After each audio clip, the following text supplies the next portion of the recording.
Thank you, Jesus. Thank you, Abba Father. Lord, I thank you and I praise you. Thank you for bringing each and every one of us over here. Lord, you are the one who are going to teach us. Thank you for making yourself known to us, for revealing yourself through your word. Lord, it is your word which is life. Lord, help us to understand what your word says and to live by your word. Lord, every one of us have come here with some question, with some problem. Lord, we believe that when we hear your word, you are showing us the way out. You are giving us a solution. You are teaching us your word. Little by little, you're revealing yourself to us. And through your word, Lord, it is you who are seeking us and you who are helping us draw closer to you. Lord, as we draw closer to you, help us realize that it is not anything else. It is not what I do, but it is that relationship that is of utmost importance.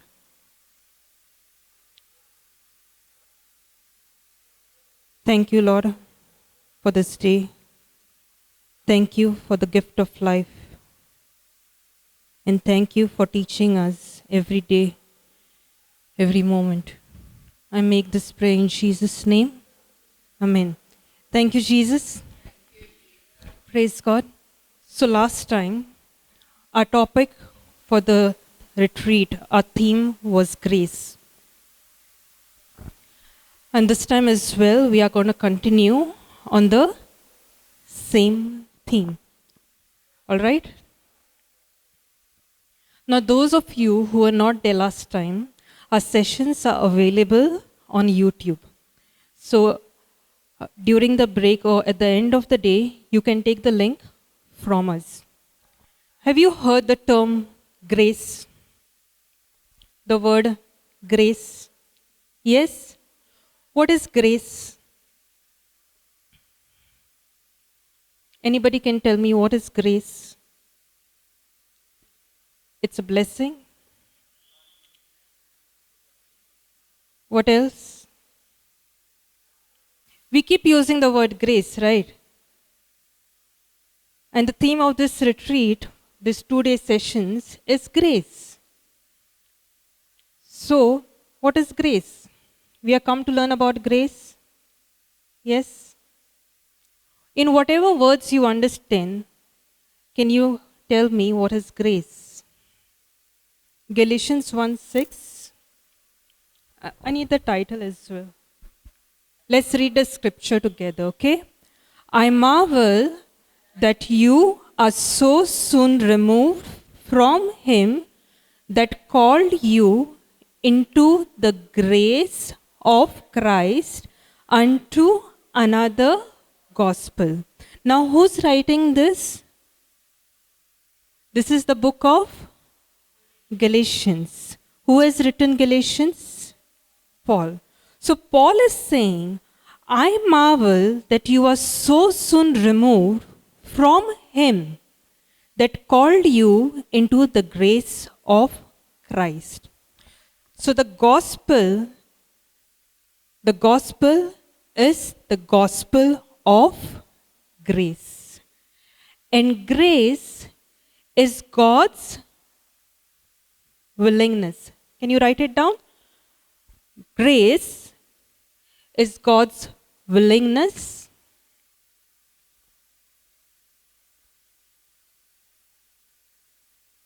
his ability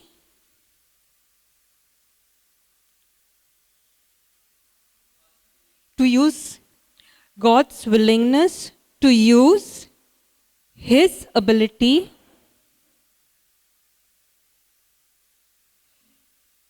His authority,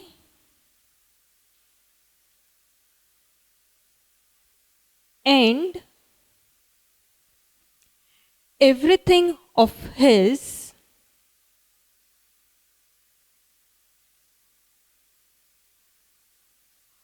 on my behalf,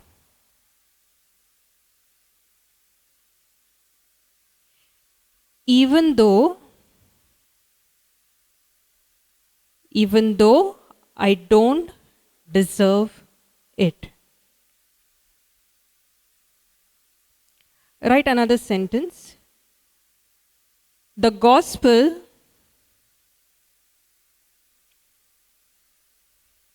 is the gospel of grace. The gospel is the gospel of grace. Okay. Now you have what is grace. Can you read and tell me what is grace? God's willingness to use His power, His ability on my behalf, even though I don't deserve it. Now, what Paul is saying, I marvel that you are so soon removed from Him that called you into the grace of Christ unto another gospel. So, the gospel of Christ was preached to the Galatians. The good news of Christ was preached to the Galatians. And what is the good news? The grace of God. What Christ has done for you and me. That is the gospel that I don't have to do. I don't need to earn my salvation. That good news was preached to the Galatians. But what happened was, somebody came, okay? People came and they started saying that no, this is not it only. That you also need to do something so that you get saved. The good news of Jesus Christ was preached to the Galatians. That you are saved through Christ. That news, that good news was preached to the Galatians. But somewhere along the line, what happened? People started coming and telling, no, that's not it. Christ is not enough. You also need to do something. You also need to do so and so and so to earn your salvation, to be free from sin. But what is Paul saying to that? He's saying this. Paul is shocked. That's why he's saying, I marvel that you are so soon removed from Him that called you into the grace of Christ unto another gospel. If you look at the end of the scripture, into the grace of Christ unto another gospel. So what he has done over here, if you look, you need to look at the scripture to understand what I'm saying. He has used the word grace and the word gospel interchangeably. Look at the end of the scripture. Remove from Him that called you into the grace of Christ unto another gospel.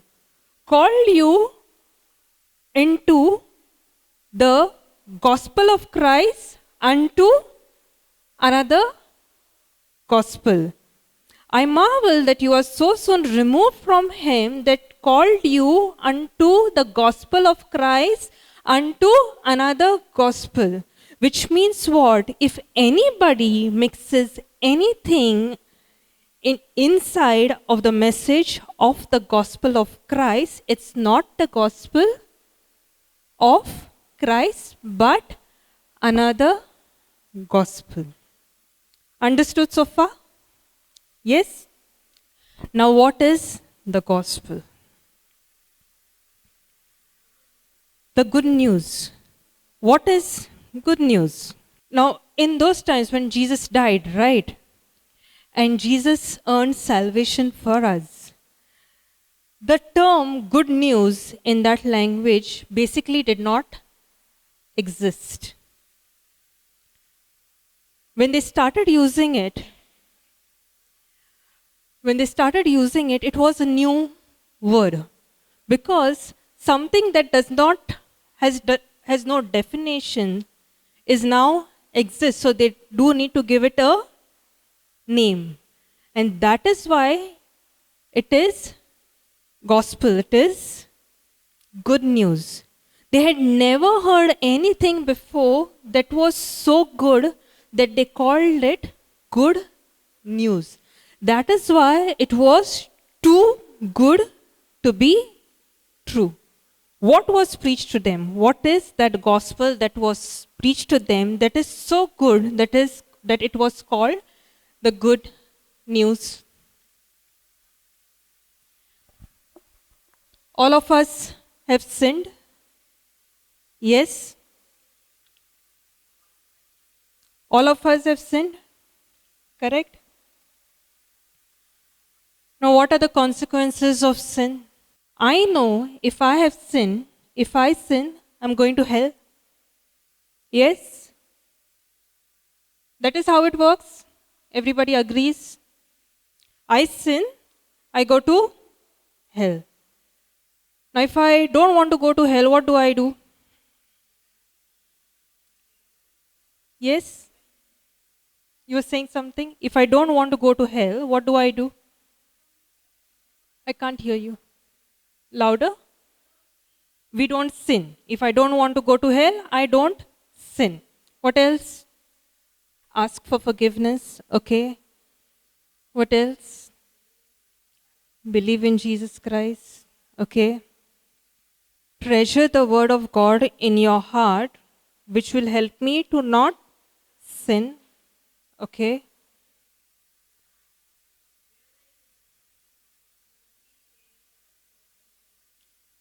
Realize that Jesus is only Savior that sets us free from our sin. Praise God. So when I try not to sin because I don't want to go to hell, how many times were you successful doing that? Most of the time we fall. What else?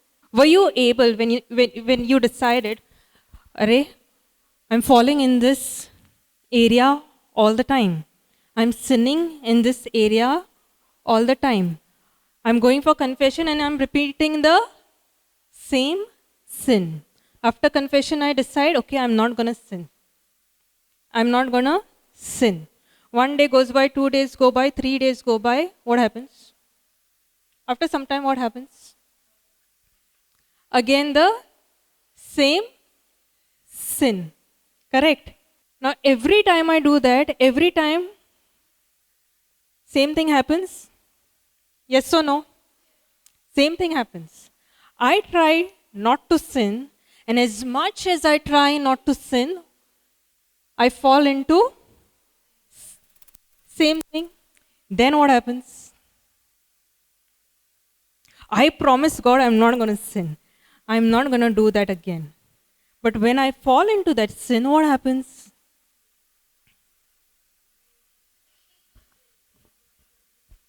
You go into guilt. Yes? I said I'm not going to sin. I'm not going to do this. But then I ended up falling. Then what? Sorry, Lord, I sinned. Yes? What happens? Then we go and ask God for forgiveness. I fell, Lord. Forgive me. Same thing I was trying not to do. Same thing and I went and I did. Correct? So the more I try not to sin, the more I fall into sin.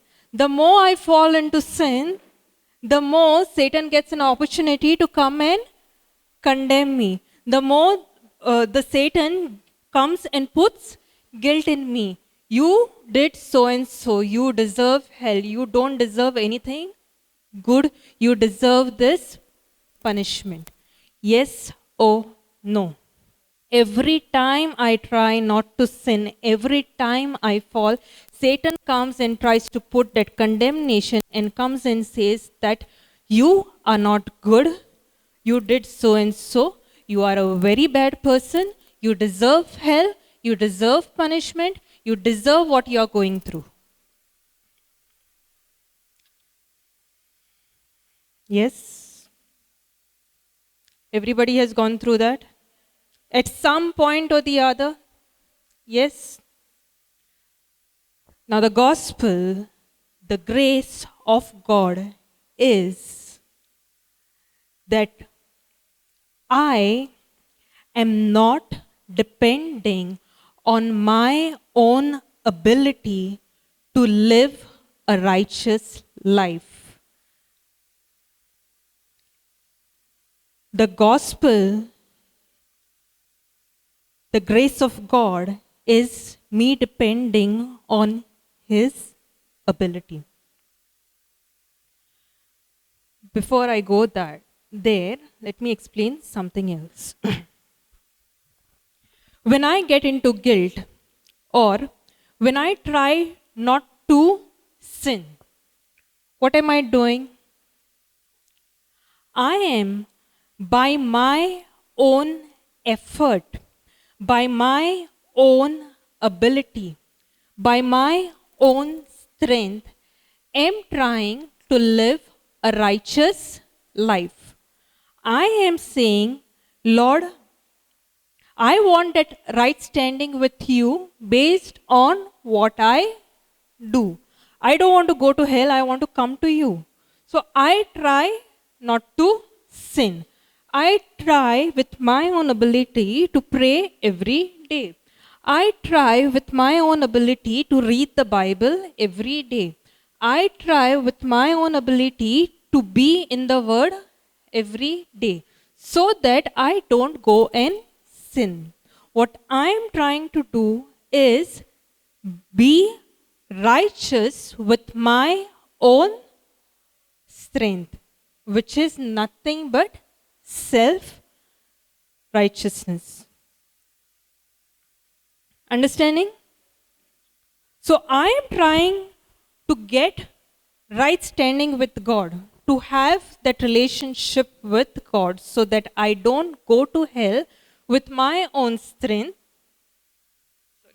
with my own ability. Because with my own ability, I am trying not to sin. So I am trying to be righteous with my own strength. The gospel is depending on what Christ has done, depending on His ability. Now, through Christ, I am made righteous. Through Christ, I am made righteous. Romans 5:19. For as by one man's disobedience, many were made sinners, so by the obedience of one shall many be made righteous. So, by the obedience of one shall many be made righteous. At the start of the scripture, what it says, by one man's disobedience. By one man's disobedience. Who's this one man Who's this one man? Adam. So Adam disobeyed. And because Adam disobeyed, everyone was made sinners. Were they sinners? Were they made sinners? They were made sinners.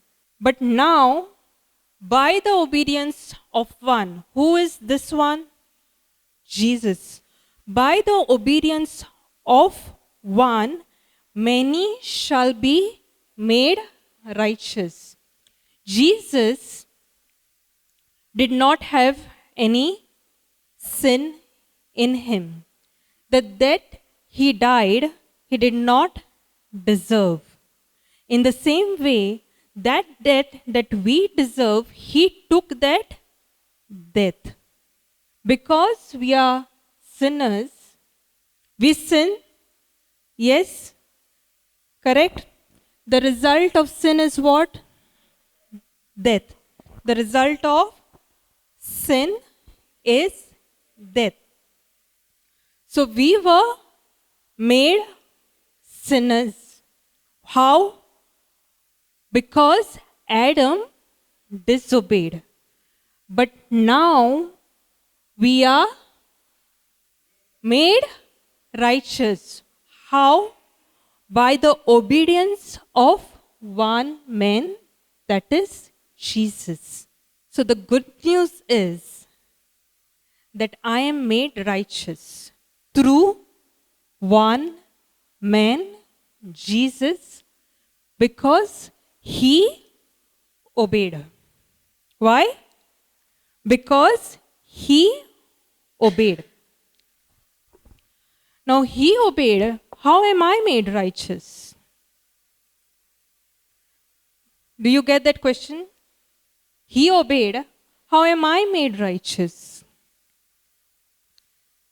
When I believe what he has done for me, when I believe that I cannot save myself.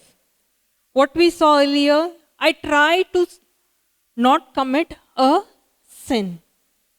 I try not to commit a sin, but I fall into the same sin.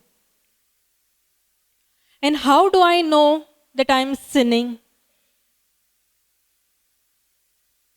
How do I know I'm sinning? Every man. Now Adam sinned. Yes, he disobeyed. Commandment was given to him and he disobeyed. Now you and I know about the law. Correct? Yes. What about those people who do not know about the law, who are not who are not Christians basically? If they live a just life, they will be forgiven, okay? Because of ignorance, okay? What else? Let's give others a chance. Yeah? Anybody else? What about those people who don't have the knowledge of the law that this is wrong? Jesus died for each and every one of us. But nobody preached to them. They don't know the law. Somebody who's not a Christian or a Catholic, who don't know Jesus Christ, they don't know the commandments. So how do they know, or do they know that they are sinning? And what about them? If the gospel is not preached to them, or if they don't know what the law is, what about them? Do they go to heaven or do they go to hell, or we don't know?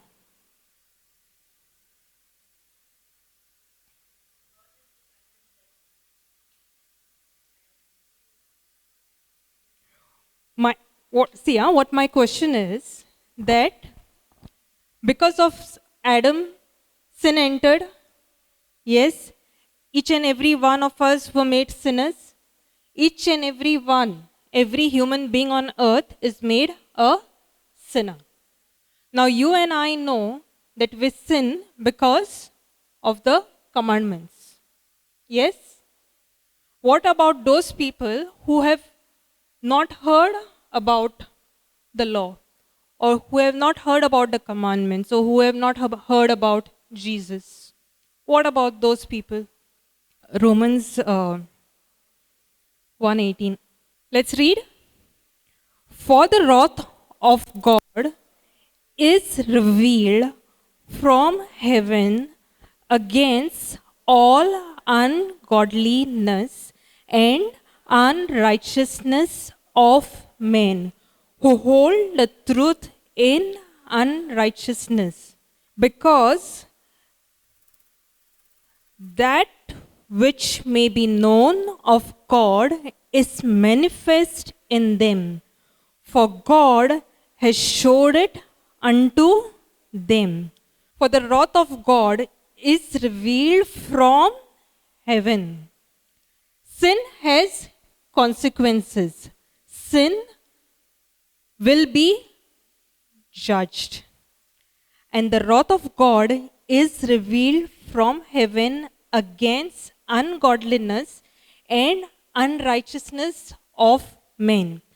Every man on earth, no matter what religion, has that intuitive knowledge in the inside of them. God reveals Himself to each and every one. We have that knowledge inside of us that when we do something wrong, that it is wrong. Praise God. Now, when sin entered through Adam, sin went on multiplying so much. Okay? Sin went on multiplying so much that if God let that continue, if God let men continue sinning on earth, there wouldn't have been left any virgin on earth for the Savior to come. Praise God. Thank you, Jesus. So the law was given. Okay? God gave the law of Moses. Now, when God gave the law of Moses, why did He give it? What was His purpose of giving the law? So that we follow the instructions and not sin. Yes? The law of Moses was given so that we go by whatever commandments are there of the God, and then we don't sin. Correct? To know the consequences of sin. Okay, what else? To live a righteous life. So the law was given for us to live a righteous life. Yes? Yes, no? So God gave the law so that you and I can look at all the rules and we follow the rules.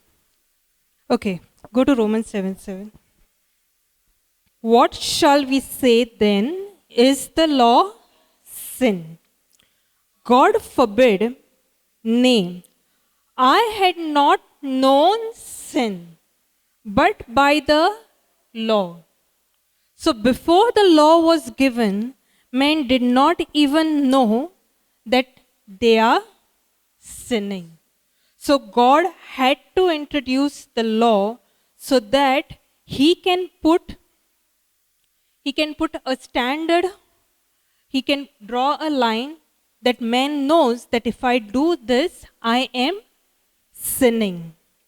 For I had not known lust except the law had said, thou shalt not covet. So I don't know I'm lusting, or I don't know that lust is a sin until and unless the law told me that it is sin. But sin, taking occasion by the commandment, wrought in me all manner of concupiscence. For without the law, sin was dead. So, when the law was not there, the sin was dead. Now, God introduced sin so that man knows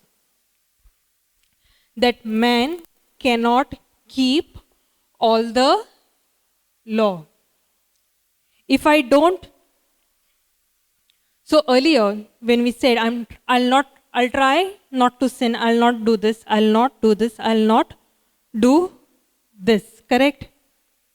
So when God gave the law, first of all, it revealed to man that I cannot keep all the law. That God's standard is so high that with my own ability, I cannot come to that position of living a righteous life. When you read, if you go in the Old Testament and if you read the law, you'll think to yourself, if any of you have read, you'll think to yourself that this is what God wants me to do? Or are all these things that I need to follow and obey? Can you go to James 2:10? So, for me to keep all the law, it is what? Impossible. When the law was given, I don't know if any of you have read the book of Leviticus, Numbers. Over there, the law, you can read all the details of what the law says. And man cannot keep all the law. Just now we saw that I try not to sin, but I still end up sinning. I still end up sinning. The law was given so that I know what is required of me from God. The law was given so that I know what was required of me from God. So, the law kept things under control. It kept things under control. But does man, do you in your own ability, are in a position to keep all the law? Even if you try and try and try, sometimes in something or the other, you do end up falling. Yes? Let's establish that. As much as we try, how hard we may try, with my own strength, I do end up falling. Correct? Now let's see what James 2:10 says. For whosoever, let's read, for whosoever shall keep the whole law and yet offend in one point, he is guilty of all. So even though the law was given, man in himself does not have the ability to keep all the law. And even say there comes somebody who tries very hard, does everything and keeps all the law, for some point, it is not possible that that person will not fall in some other area. What the scripture says? For whosoever shall keep the whole law and yet offend even in one point, he is guilty of all. So if I'm guilty of all and the result of sin is death, I'm destined to hell. Nobody is going to go to heaven. Whosoever shall keep the whole law yet offend in one point, he is guilty of all. Now I come to a realization, I can't keep the whole law. Even if I fall in one, I'm going direct to hell. Even if I try with my own ability and fall even in one, direct entry to hell. The good news is Jesus, who did not have any sin in him, also had the ability to keep the whole law. Because he kept the law, he was God as well as men. Okay? He did not deserve that punishment that you and I actually deserve that was put on him. We were made righteous through him. Now, when I believe that gospel of Christ, when I believe that good news, I am now made righteous. It is that gospel of Christ, it is that grace of God which gives me the ability. It's not my ability, but I am depending on what Christ has done. I am depending on His ability. Now, because I am depending on Him, by default, I start living a righteous life. Not by my own effort, but by believing in Christ Jesus. When I believe in Christ Jesus, when I believe that He is my Lord, when He is my God, and when He is my Savior, because I cannot save myself. I cannot keep all the law. I need somebody to take me out from that mess that Adam has put me in. And the only one who can do that is Christ Jesus. But what makes me realize that is the law. The law makes me realize what is expected of me from God. The law makes me realize God's standard. The law drives me to grace. The law drives me to Jesus. And that is the good news. That is why it's the good news. Because if I'm in a place where I know that I'm trying to do something and I'm trying not to sin, but I end up sinning all the time, and all I deserve is sin. Are you going to be happy with that? You're going to be happy that all you deserve is sin? No. Grace, yes. So when the good news is preached to me that no, when you believe in Christ, what He has done for you, you are now saved. You are now made righteous. And that is not by your own,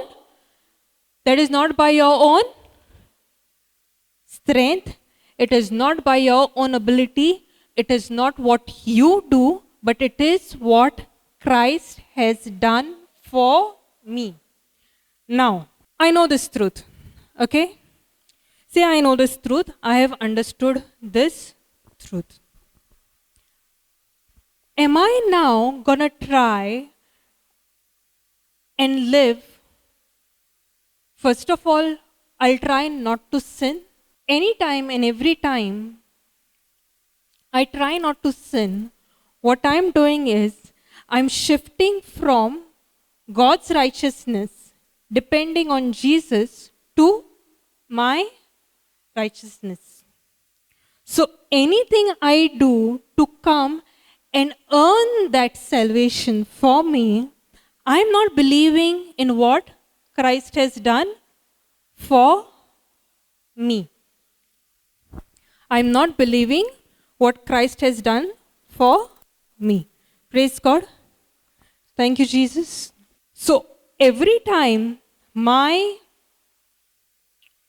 need to be sensitive, so to say, or conscious that I am not going by my ability.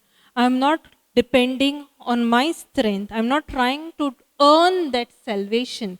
Because if I'm trying to earn that salvation in any way, then I am not then I am saying, Jesus, what you have done is not enough. Let me do this so that I come into a right standing with you, so that I get what I want.